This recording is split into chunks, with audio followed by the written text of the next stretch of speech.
I'm on a 1-day petty pass. I've earned it. I put up with a lot of shit.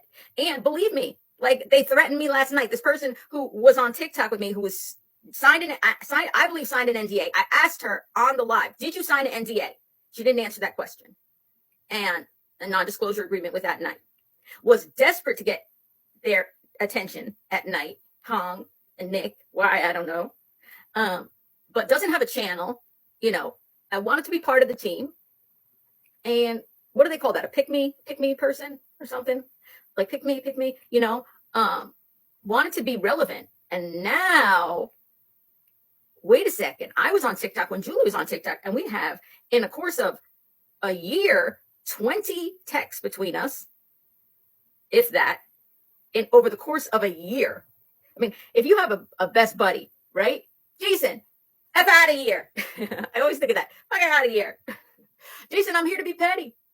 Yep, that's exactly right, Julie. That's exactly what they call them. In the course of a year, 20 texts. I mean, if you have a best buddy, you got more than 20 texts over the course of a year with that person.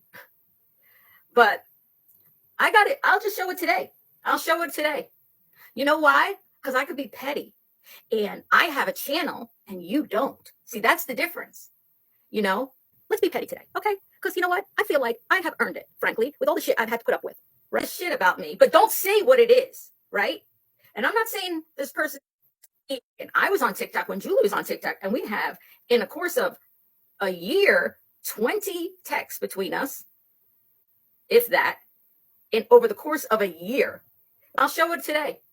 You know why? Because I could be petty. And I have a channel and you don't. See, that's the difference. You want to come on a panel and assert that there's all this shit about me, but don't say what it is, right? And I'm not saying this person's name, because I know all they want is their 15 minutes of fame. They've been there. If you go on X and look at Hong's post on X, you will see her name all over. Oh, I love you, Hong. You're the best. Ha ha ha. You're so funny and everything like that. Damn straight. Yeah, you're right. Blah, blah, blah. All over it, like head so far up Hong's ass, they cannot see. I always questioned Tony, and I didn't like Tony because I didn't like how he operated. Had Jay for CrimeTime Buzz call me and said, take down my petition and try to order me around. And I was like, no. And then, went behind the scenes to ice me out and all that shit. But whatever. What is the strategy here? Why? Just somebody please explain.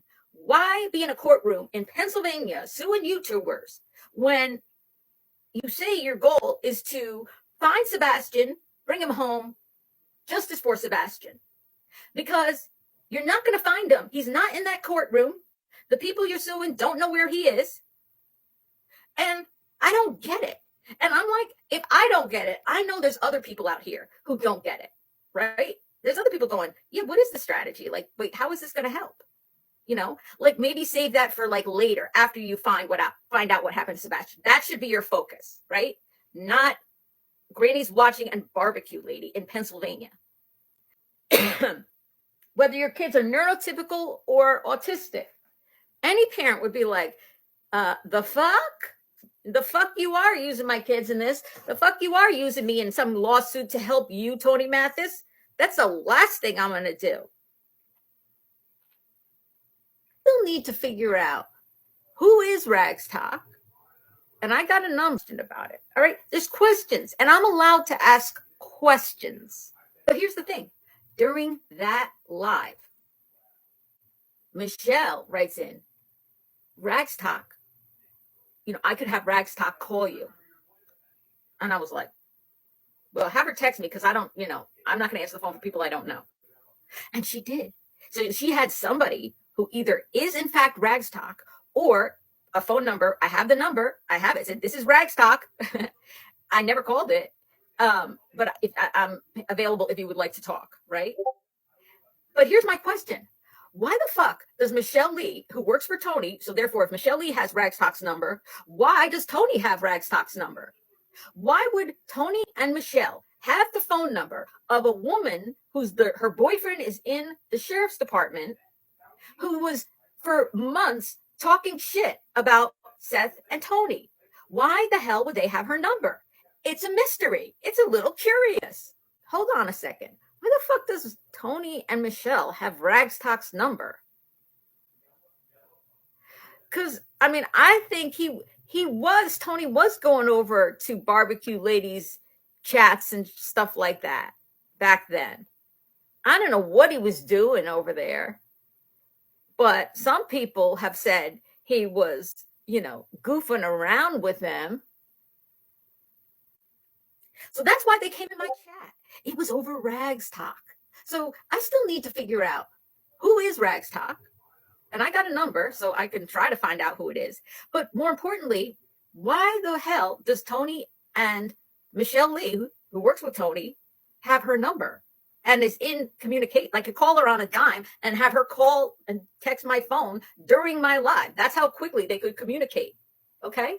ES also claimed an insider source inside the station, which is also wrong. Oh, but the E's also, yeah. Did they claim a source inside the station? I heard them. I never heard them say inside the sheriff's department. I heard them say they talked to police in the area. So I assumed, but I need to go back and reevaluate and look at everything again. That'd be my prediction. That's a bold statement.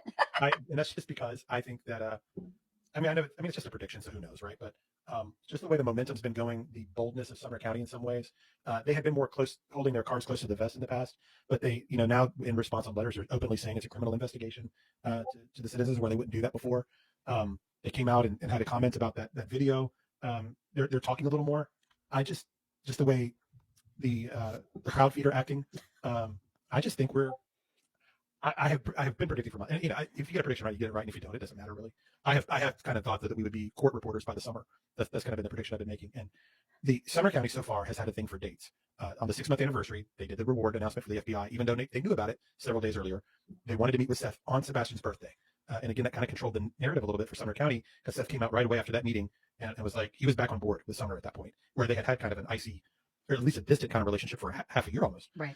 And so, if they're kind of aware of public perception and things like that, then it would not shock me if on the 25th or the 26th we have an arrest. We've heard this part of it or not, but the rumor is it's a confirmed rumor. Okay, go ahead. It's a confirmed rumor for us. But they attended at least one of their interviews with their lawyer present. So just think about that for a minute. Yeah. So I'm going to get into that in a moment. Yeah. So we've heard the rumor back in around October or so. People were saying that Katie stopped talking and she's now lawyered up. We kind of believe that was the truth, but we don't, 100% do we know that, Tony says, you remember all those interviews that Seth had attorneys with him? Easiest question. I think if I ask any of you right now, who's the party responsible for Sebastian's disappearance? Parties are that are responsible for the disappearance of Sebastian. And I haven't really had any questions about this for a while. Exactly who did what is the tougher part of the question, but the who's responsible, the who has the guilty knowledge, at least the core people, is to me pretty easy to answer. And it's not even really, in a way, this isn't even our opinion. We are locals. We've been here a long time. We even before we were living here, we had tons of connections here. We've had people in law enforcement in various parts of government here locally that we know, even before we were doing our podcast, for the last year, have been telling us all consistently the same thing. And we've heard it from day one up to present. It's never changed. And that's that Sumner County knows exactly who's responsible for Sebastian's disappearance. They're just trying to prove it. And that message has never changed. These are good sources. So it's not my opinion telling you that it's inside the home, that it's the Proudfoot family that's the leading suspects here. In your opinion. Not my opinion. This is what I'm told. Right. That's not an opinion. That's a fact. I've been told this. So multiple times through multiple sources, and good sources that have been accurate on other things we've been told. Right. And so I'm just reporting at this point. I'm just telling you that's what everything has been told to us from very good sources. And some of them are law enforcement sources. So in a way, I agree with the opinion that, you don't have to. This is my 1 day petty pass. Okay. All right. If you don't want to be here for the pettiness, come back tomorrow when the pass is it's only good for one. I was honestly listening to Brittany J last night. I'm just like, you are so upset about people saying and calling and putting your kids in danger, saying that they're traumatizing your kids, right? But did you speak out when a certain female creator was driving around in her car for 20 minutes, like totally unhinged and shouting threats and talking about my husband's private parts? Like, did you speak up and say, you know what, that's kind of wrong, and like when she said like, oh, your children, they're bullied in school, I know they're bullied in school, and also said, I'm going to drag you, boo boo, and this is just the beginning and there's more to come, and all this stuff, and say, and you don't like it when your kids are bullied, and you don't like that when people stare at your children, right? You don't like that. Okay, well, imagine if I use all the tactics of hate channels and I put all my energy into that, how miserable your life will become. That sounds like a freaking threat. And it's not in a vacuum, okay? It's not in a vacuum. Even if they say there wasn't, there really was. There really was. Petty, there really was. There really was. Sorry. Where's your law degree from? I'm sorry. Where did you say you guys got your law degree? Are you Petty, there really was. There really was. Sorry. Where's your law degree from? I'm sorry. Where did you say you guys got your law degree?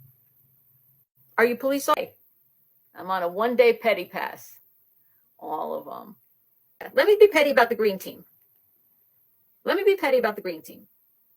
Here's the deal. You got this group of creators who are now white knighting for Tony. And you say, of all the people in the world that you're going to stand up for and malign somebody who's pointing out his significant irresponsibilities and purposeful deceptions, but you're going to be like, okay, I'm not going to mention any of that, all right? And I'm talking, all right? I'm not going to mention that, but I am going to call Julie a crazy bitch for saying and putting out actual documented information. And who am I talking about, right? Who is white knighting for Tony? Well, you got Brittany J. You got Smiley, right? You got Justin, Clutch Them Pearls. By the way, talking about, this is really petty. I'm going to get really petty, but not every one of you is going to get this inside thing.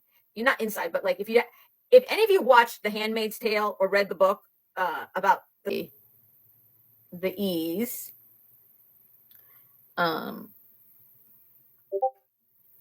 who never answered the question about if there is a family relationship between them and Nick the Hat, But, and I forgot who I'm missing. And of course, Tony, but he's not a creator. And everybody has to be in lockstep with each other and follow directions of at night. So even if at night is putting out like off the rails kind of stuff in their like we're going to go to the border to investigate, the trafficking and this, that, it's like, even if it's like, wait a second, I don't know that he's actually, in Mexico in the hands of a cartel or anything. I just think that's maybe not where we should search first, right? Or what is the reason you're wanting to do that? It's kind of weird. And like, it's like, if you're not like in lockstep with them on everything, you're like kind of weird. And like, and it's like, but if you're not like in lockstep with them on everything, you're like the enemy. You're the enemy. Just for this wasn't as petty as I wanted it to be. I would like to say, in my opinion, there are certain there's certain people who are, and normally I only talk about creators, but since it's Petty Day and I'm going to take advantage of Petty Day, I'd like to tell you a few people who were fake to me, who were, some of them I even made my mods before I realized who they are and who they work with, because they were sent in to befriend me, basically, in my opinion, who signed NDAs. So they had like just regular subscribers signing NDAs. I'm talking about at night. And so I don't have proof, but I sure as hell believe that Michelle Leigh signed an NDA. I think it's possible, although I don't know, that her friend, whose Bliss name goes by Bliss Blessings, signed an NDA. Castle, who goes by Castle, told me she signed an NDA. She said, I signed an NDA. And she was part of those chats with At Night in this large group chats they used to have. So if you see them and you didn't hang with the Jersey Shore party people, no, I wasn't far from them. They weren't there then. They weren't there that week. They were, But I love the Jersey Shore. That's my happy place. That is my happy place. Thank you. These are my favorite earrings of all time. You agree with me? What? That they're not, yeah. So they were having regular, subscribers, but some of them had already knew. Like Bliss Blessings told me she knew Tony Mathis and that she thought he was great and I really should give him a chance. And Castle told me she signed an NDA. The one who's making videos about me, about my first live, I believe, although I don't know for sure, I asked her last night when she called into a live, has she signed an NDA? And she did not answer the question. And knowing that she was desperate for attention from Nick and Hong, I'm sure she would have signed an NDA, be happy to, in my opinion. Did she know him from TikTok? I don't know that they were on TikTok. Oh, who? I don't know who you're asking about exactly. You're a strength for many people who trust in your life experience. And thank you for sharing that. I appreciate that too. I appreciate it. It means yes. Okay. Yeah. Gotcha. Yeah. So, and Mr. and Mrs. E never answered the question about whether or not they're related to Nick the Hat. That's not a good sign to me. I think it's possible they just, I think it's possible there's a documentary being made or a desire to make some kind of documentary. I think in the summer, if they asked for volunteers, like they said they were, to search for Sebastian at the worst time of the year to do a search where like the foliage is the highest and the heat temperatures are absolutely awful, that the people who actually go search might as well just call themselves, actor extras in a documentary, because they just want you to be actors. I don't think any real search is going on, because why would you do it then? It makes no sense to me. It would be like, the fuck would be like, the fuck.